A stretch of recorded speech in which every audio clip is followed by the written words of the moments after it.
Hey guys, मैं हूं अमिता और स्वागत है आप सभी का मेरे channel fit life by Amita पे। कैसे हैं आप सब? आई होप आप सब अच्छे होंगे और अपनी अपनी फैमिली के साथ अपनी अपनी लाइफ एंजॉय कर रहे होंगे। तो बस मौसम बहुत ही बढ़िया था आज का, तो मैंने सोचा बाहर निकलती हूँ, वॉक करते करते आप लोगों को कुछ इन्फॉर्मेशन दे दूँ अमेरिका के वीज़ा के बारे में। और जो भी मेरे चैनल पे नए हैं उन्हें मैं बता दूँ कि मैं अमेरिका की लाइफस्टाइल बताती रहती हूँ, दिखाती हूँ, साथ में वीज़ा जॉब्स की इन्फॉर्मेशन भी देती रहती हूँ अपने चैनल पे। तो अगर आप सबको इन सारे टॉपिक्स में इंटरेस्ट है तो मेरे चैनल को सब्सक्राइब कर ले। तो चलिए टॉपिक पे आते हैं गाइस, और बात करते हैं कि आपका वीज़ा अगर अमेरिका का लग भी गया है तो कैसे रिजेक्ट हो सकता है। हम बात करेंगे H1B वीज़ा के बारे में। H1B visa non immigrant visa है। इस पे मैंने पहले एक दो डिटेल्ड वीडियो बनाई हुई है, तो अगर आप सबने वो वीडियो नहीं देखी है तो आई वुड हाईली रिकमेंड कि जाके देखें। इससे आप लोगों को आइडिया लगेगा कि अमेरिका में वीज़ा किस किस टाइप के होते हैं और H1B वीज़ा पर्टिकुलरली किन लोगों के लिए है, तो वो जाके आप देख लेना। इस वीडियो में मैं बस कैसे आपका वीज़ा रिजेक्ट हो सकता है, डिनाई हो सकता है, उसका इंफॉर्मेशन आपसे शेयर करूँगी। H1B वीज़ा हर साल 85,000 visas all over the world के लोगों का पिक होता है यूएस में, और हर साल ये मार्च 1 से लेके 18-19 मार्च तक इस वीज़ा का रजिस्ट्रेशन होता है, जिसमें कि $10 लगते हैं रजिस्ट्रेशन में।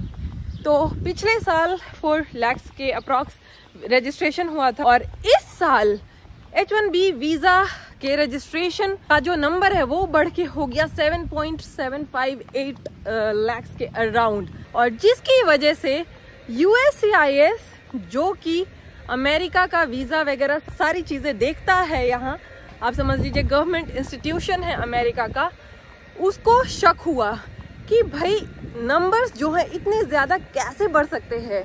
और इसी शक के बिना पे उन लोगों ने सारी चीज़ें ढूंढनी शुरू की, तो वहाँ से सब कुछ पता चला।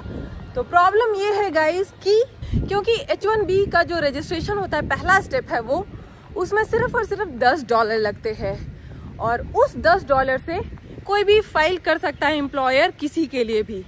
तो बहुत सारे लोगों ने क्या किया कि वो एक ही एम्प्लॉयर, मान लीजिए एक ओनर है जिसकी बहुत सारी कंपनियां हैं या उसकी कोई सिस्टर कंपनी है, उन सब से एक बंदे ने फाइल करवाया।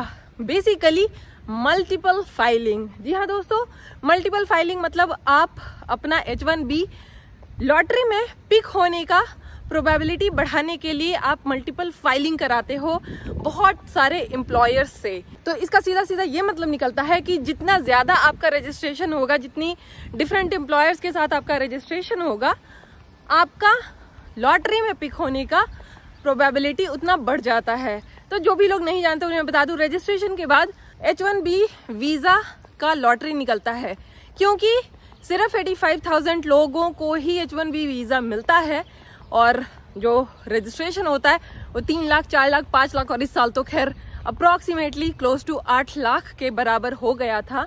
तो इसीलिए USCIS लॉटरी कंडक्ट करती है, जिसमें से 85,000 लोगों का एप्लीकेशन पिक किया जाता है। तो जिनकी जितनी ज़्यादा फाइलिंग रहती है, रजिस्ट्रेशन हुआ रहता है, उनकी प्रोबेबिलिटी बहुत बढ़ जाती है लॉटरी में पिक होने का।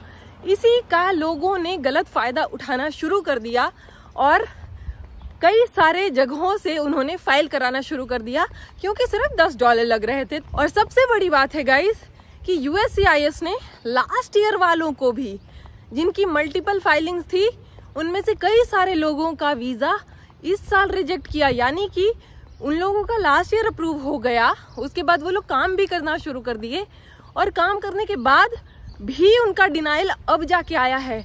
तो ये बहुत ही टेंशन वाली बात है उन सारे लोगों के लिए जिनकी भी मल्टीपल फाइलिंग हुई थी लास्ट ईयर या इस ईयर। स्पेशली मल्टीपल फाइलिंग्स उनके साथ हुई थी जिनके एम्प्लॉयर्स आपस में सेम थे, ओनर सेम था या CEO सेम था, या वो किसी तरीके से वो सारी कंपनियां जिनके थ्रू भी उन्होंने फाइल कराया था वो रिलेटेड थी, अटॉर्नी सेम, मतलब आप कुछ भी समझ लीजिए 3-4 चीजें अगर सेम थी, तो उन सारे लोगों का वीजा डिनाई हो रहा है इस साल अप्रूवल के बाद। उन्होंने जॉब भी कर लिया उस वीजा पे। तो ये बैड न्यूज बोलूंगी, और बैड क्या बोलूं, लोग गलत फायदा उठा रहे थे इसका, लोग 10-10, 15-15, 20-20 जगह से लोग फाइल करा रहे थे अपना H1B वीजा। तो आपको सीखने को इसमें ये मिलता है कि आगे से अगले साल से अगर आप फाइलिंग कराते हो अपना H1B वीजा, जो कि $10 में होता है सिर्फ और सिर्फ किसी भी एम्प्लॉयर से, तो सिर्फ और सिर्फ एक एम्प्लॉयर से कराओ। क्योंकि मल्टीपल फाइलिंग अगर आपकी हुई है तो जरूरी नहीं कि आपको अगले साल ही डिनाइल हो, आपको उसके अगले साल भी डिनाइल USCIS कर सकता है कभी भी। और अगर वो डिनाई कर देते हैं तो आप उनसे कोई क्वेश्चन आंसर ज़्यादा नहीं कर सकते हो, क्योंकि उनके पास प्रॉपर डेटाबेस है, राइट। अगर आप एप्लीकेशन फाइल कर रहे हो, उनके पास डेटाबेस है और आपको रजिस्ट्रेशन में पासपोर्ट नंबर, ये सब सारी चीज़ें जाती हैं, तो बहुत ईजी हो जाता है उनके लिए फ़िल्टर आउट करना। उनको दिख जाएगा कि आपने 3 जगह से फाइल कराया, 4 जगह से कराया, 10 जगह से कराया, और वो आपकी कुछ नहीं सुनेंगे, आपका वीज़ा रिजेक्ट कर देंगे, डिनाई कर देंगे, और उसके बाद आपको इंडिया वापस जाना पड़ेगा। आपके पास कोई भी ऑप्शन नहीं रह जाएगा। तो मैं बोलूँगी अगली बार से आप कोशिश करना कि सिर्फ एक जगह से फाइल कराओ और मल्टीपल फाइलिंग अवॉइड करो। और बहुत सारे जगहों से मुझे लोगों का ये पता चल रहा है, ग्रुप से, और इधर उधर अटॉर्नी ग्रुप्स बात कर रहे हैं इसके बारे में कि कितने सारों का इस बार डिनाई हुआ है, जो पिछले साल वालों का, और इस साल जिन्होंने कराया है उनका तो और भी ज़्यादा डिनाई होगा आगे जाके कुछ टाइम के बाद। जैसे ही वीज़ाज अप्रूव हो जाएंगे, जून तक लास्ट डेट है सारी फाइलिंग प्रोसेसिंग की, तो जिनके भी वीज़ा चले जाएंगे और बाद में जिनके भी अप्रूव हो जाएंगे, तो उन सब का भी फ्यूचर में डिनायल हो सकता है। तो अगर आपने मल्टीपल फाइलिंग कराई है तो थोड़ी सी टेंशन की बात है, स्पेशली जब आपका एम्प्लॉयर किसी भी तरीके से उन सारे कंपनीज का कनेक्टेड है, या फिर वो सारी कंपनीज किसी तरीके से कनेक्टेड हैं, उनका CEO सेम है, ओनर सेम है, या कोई अटॉर्नी ग्रुप सेम है, तो वो किसी भी बेसिस पे वो फाइंड आउट कर ले रहे हैं और सबका डिनाई कर दे रहे हैं। आई होप कि आप लोगों को ये वीडियो इन्फॉर्मेटिव लगी हो, और मेरी बस यही कोशिश रहती है कि आप सबको जितनी ज़्यादा से ज़्यादा और सच्ची और सही इन्फॉर्मेशन अपने चैनल के थ्रू दूँ। और आज वेदर की अगर मैं बात करूँ तो बहुत ही खूबसूरत वेदर है, देख लो, चमचमाता सूरज उधर, और 22-23 डिग्रीज के अराउंड अभी टेम्परेचर है, बहुत ज़्यादा हवा नहीं चल रही है, तो जिसकी वजह से मौसम बिल्कुल सुहाना लग रहा है और ठंड नहीं लग रही है। वरना तो मई में भी यहाँ पे स्नोफॉल हो जाता है कई बार मिडवेस्ट स्टेट्स में, यहाँ अमेरिका में। इंडिया में आपके स्टेट में इस वक्त वेदर कैसा चल रहा है नीचे कमेंट करके ज़रूर बताना। स्पेशली नॉर्थ साइड इंडिया में तो बहुत ज़्यादा गर्मी पड़ रही है, स्पेशली मेरे यहाँ जहाँ से मैं हूँ रांची, वहाँ पे तो बहुत ज़्यादा गर्मी पड़ रही है।